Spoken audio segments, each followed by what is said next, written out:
Double trouble. All the engines were very excited. They chuffed cheerfully and chattered as they clattered along the tracks. Today was Sir Topham Hatt's birthday, and there was to be the grandest birthday party on Sodor. Thomas had a very special. He was to pick up Sir Topham Hatt and Lady Hatt for the party. As Thomas approached Maithwaite Station, he gasped.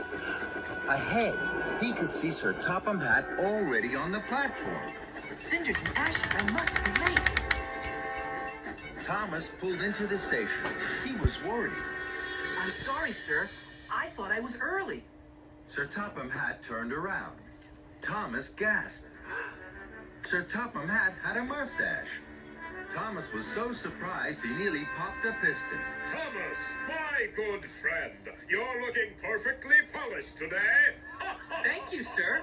Sir Topham Hatt chuckled so loudly his top hat wobbled. Thomas was puzzled. Sir Topham Hatt never chuckled so loudly that his top hat wobbled, and Sir Topham Hatt never called Thomas his good friend. I know, Thomas. Let's go to the Whispering Woods. It's one of my favorite spots. We have plenty of time before the party. All aboard! Now Thomas was even more puzzled. He wanted to ask about Sir Topham Hatt's new mustache and why he was acting so strangely. But Thomas didn't want to look silly. Thomas pulled away from Maithwaite Station and chuffed towards the Whispering Woods. Thomas puffed up to the Whispering Woods. Edward was there. Edward had brought children to visit the woods. Then he was to take them to the party. Hello, Edward. Hello, Thomas. You look worried. Thomas was worried, but before he could explain, Sir Topham Hatt climbed down. Marvelous! What fun! Please, sir, we can't stay long. The children mustn't be late for the party. Oh, party smarty, Thomas. We have plenty of time. You worry too much. And Sir Topham Hatt strode off. Hello, children. Who'd like a game of hide and seek? Did Sir Topham Hatt say a game of hide and seek? Yes, he did. And Thomas's wheels wobbled with worry. Sir Topham Hatt played hide and seek for a long time.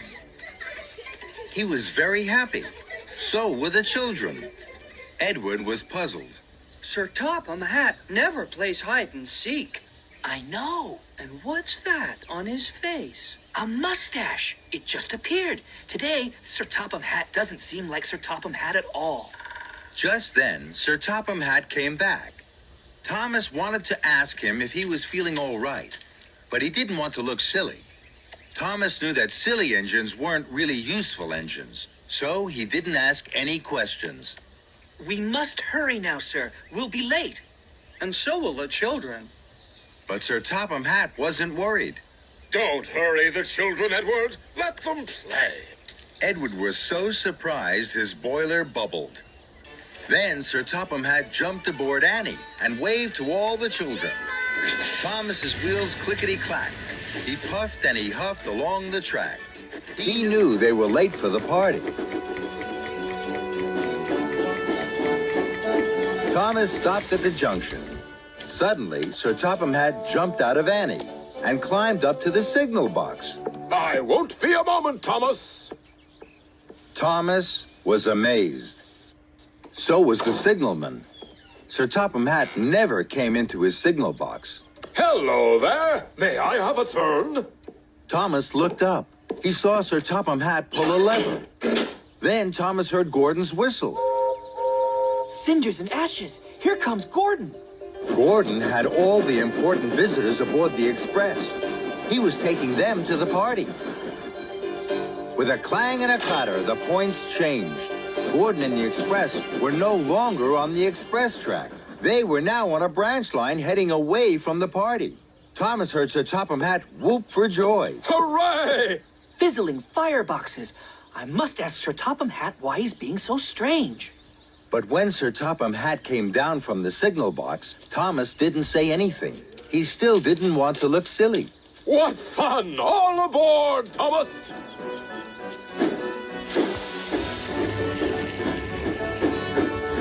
Thomas raced towards Maythwaite. Lady Hat would be waiting. They were very late. Thomas was worried. First, Sir Topham Hatt had a mustache. Next, he wanted to play hide and seek with the children. Then he sent Gordon off the express line and away from the party. Sir Topham Hatt is acting very strangely indeed. Thomas puffed into Maythwaite. The station master was cross. Thomas, you're late. Sir Topham and Lady Hat had to go to the party and Bertie the bus. But Bertie hasn't arrived at the party. Neither have the children or the very important visitors. Thomas was puzzled. If Sir Topham Hatt is on Bertie, then who's on board Annie? Just then, Thomas's passengers stepped down. Thomas knew he had to ask a question he hadn't asked before, even if he looked silly. Excuse me, Sir Topham. You don't quite seem yourself today. Is everything all right? Thomas's passenger beamed brightly. Yes, Thomas, but I'm not Sir Topham Hatt. I'm Sir Lowham Hatt, Sir Topham's brother. Thomas was amazed. That explained everything. But he wished now that he had asked his question earlier. Now there was no time to waste if he wanted to be a really useful engine. Bertie must have broken down. We must find him right away. Sir Topham Hatt's brother was very excited. Hooray! Another game of hide and seek. Now Thomas was stern. No, Sir Lowham Hatt. I have to work hard and quickly. Otherwise, your brother's party will be spoiled. So Lowham boarded Annie, and Thomas puffed away. Thomas found Bertie the bus. Smoke billowed from his engine. Bertie looked very unhappy. So did Sir Topham and Lady Hat. Thomas, where have you been? Just then, Sir Topham Hatt's brother stepped down from Annie. Sir Topham Hatt sighed. Oh, no, Lowham. Have you been up to your old tricks again? Absolutely right, Topham. I've been having a wonderful time with Thomas. Sir Topham Hatt didn't think this was funny at all. Lowham, you have caused confusion and delay. We must hurry. Thomas delivered Sir Topham Hatt, his brother, and Lady Hat to the party, just in time. The party looked grand. But Thomas couldn't stay. He had work to do. First, Thomas chuffed to the Whispering Woods. Edward was very happy to see Thomas. Go straight to the party with the children, Edward. Sir Topham Hatt is waiting. It was his brother, Sir Lowham, who was playing hide and seek. Next, Thomas found Gordon. Gordon was huffing and puffing as slowly as a snail down a rickety branch line. Oh, the indignity. Hurry, Gordon, to the next express line. Race like a rocket to the party. That made Gordon very happy. At last, Thomas chuffed back to the party. Edward and Gordon were already there. What a wonderful party. And it was. Everyone was laughing. Then Thomas and his friends heard something very extraordinary. Sir Topham Hatt chuckled even louder than his brother. And that made Thomas happiest of all.